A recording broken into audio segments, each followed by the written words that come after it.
In the previous class, we had discussed about the conservation of plants and animals or the biodiversity, and in that we had discussed about the biosphere reserve, forest research, wildlife sanctuaries. So in this class, first of all, we will discuss about the national parks. These are large and diverse enough to protect the whole set of ecosystem. So they preserve flora, fauna, landscape and historic objects of an area. So we can say that these are the large and diverse and enough to protect the whole set of ecosystem. So the first national park or first reserve forest of India, that is Satpura National Park, and there are about 100 national parks in India. So these are meant to protect the whole set of ecosystems like flora, fauna, landscape and historic objects. So next we will see the zoological parks and botanical gardens, or zoo, what we are telling, zoological parks and botanical gardens. So zoological parks or zoos play a major role in creating awareness about the need to conserve the nature.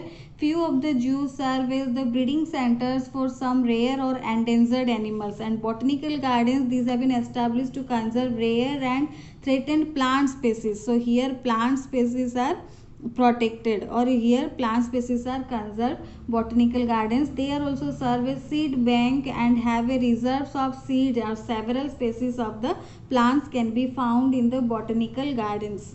So among the conservation programs, the largest conservation program in India is the Project Tiger, which was launched in April 1973. April 1973 it was launched, and the idea behind this project was to identify and the list the sites that were natural habitats of tigers and devising the ways of restoring them so as to protect India's national animal from getting extinct. So this Project Tiger was introduced, and in the beginning 9 sites were identified all over the India as tiger reserves. Then over the years, the project has helped in the recovery of the habitat and consequent increase in the tiger population in the reserve area. So to reserve the tigers, or to conserve the tiger, to save the tiger, this Project Tiger was started in 1973 in the April month. So the idea was to save the tiger, to identify the types, the list of the tiger and the sites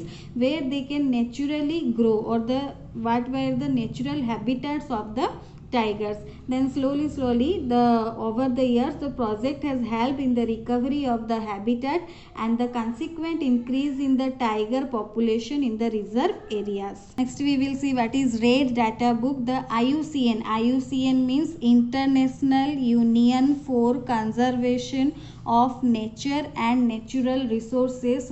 This is our IUCN, International Union for Conservation of Nature and Natural Resources. So these works towards assessing the global conservation status of plants and animal species. So it maintains a comprehensive list that is known as IUCN Red List of Threatened Species.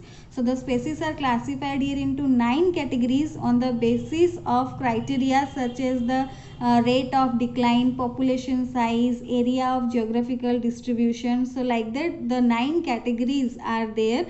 You can see the 9 categories, like it is categorized as extinct, endangered, least concern, extinct in the wild, vulnerable, data deficient, critically endangered, near threatened or not evaluated. So these are the 9 categories given by the IUCN red list. And the example if we will take, then the in the red list examples are blue whale, African elephant. So IUCN also publishes a catalog that is known as Red Data Book, which lists rare species and those are in danger of extinction. So Red Data Book, it indicates the species which are rare and which are in danger of the extinction. So some animals move from one place to another place when they are not getting sufficient food or water, or when the climate is not good for them. The animals in large numbers, they are moving from one place to another place. That is called migration.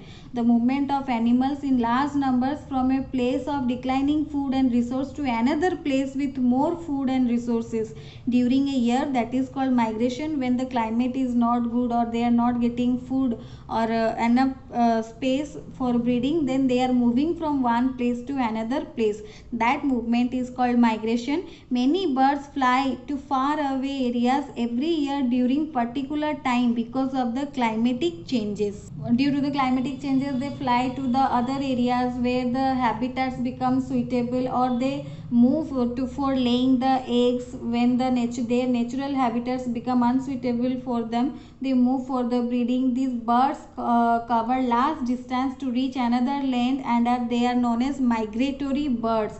For example, the Siberian crane, they cover long distances and they are known as migratory birds, like Arctic tern, Siberian crane. By recycling paper also we can conserve the trees, because it takes 17 full grown trees to make 1 ton of paper, and we are wasting too much paper. If 2 lines are written in a paper on one side, then the whole paper is left. So we are using the trees, but we are not using the paper in fully way. So we need to recycle the paper can be and should be recycled. By recycling, in addition to saving trees, we can save energy, we can save water which is required for manufacturing paper. So with the paper we can save many trees, like many trees we can save, water we can save, energy we can save. So we should recycle the paper, and we can recycle the paper. So waste paper can be made into useful products such as packaging, writing paper. So these things can be done to conserve the trees. And the next and the most important way to conserve the tree is reforestation. That means planting the trees in the destroyed forest. We are cutting down the trees, and that is known as deforestation. But reforestation is the process of restocking of the destroyed forest by planting new trees.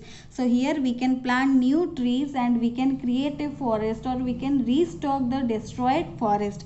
So the trees planted should be of the same species which were found in that forest. In nature, reforestation takes place on its own. Everywhere you are seeing many trees are there here and there near the roadside and all. So nobody is going and planting that trees. So in nature, reforestation takes place on its own, and it's our duty also to reforest. That means to plant new trees, so that in our future we will not face more problem due to the deforestation. So we should plant the trees, and reforestation is the process of restocking of the destroyed forest by planting new trees. So this is all about the conservation. You can read it, and next class I will give question answer, so you can write and you can learn them.